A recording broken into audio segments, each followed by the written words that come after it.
তাই খায়। কিন্তু মনে রাখবেন, ওলি আউলিয়াদের ইতিহাস আমরা পড়ে দেখেছি, ওলি আউলিয়ারা তিনারা মাসও না খেয়ে থাকতেন, তথাপিও তেনাদের কোনো অসুবিধে হতো না। কেন? তারা অন্তরের খোরাক দিত। জোরে বলুন সুবহানাল্লাহ। একটা পেটের খোরাক হয়, একটা অন্তরের খোরাক হয়।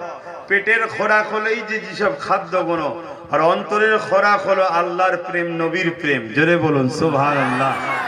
নিশ্চয়ই আপনারা কোরআন পড়েছেন, যে কোরআনে আসহাবে কাফের কথা রয়েছে, কথা বোঝা আসছে, যে কোরআনে এমন করে অনেক ইতিহাস রয়েছে, যেনারা আল্লাহর জন্য, আল্লাহর প্রেমে তেনাদের যে উৎসর্গ, সব ইতিহাস রয়েছে। ওইদিকে আমি যাচ্ছি না, আসুন আমরা দয়াল নবীকে একটু সালাত ও সালাম দেবো। সকলে পড়ুন ইয়া নবী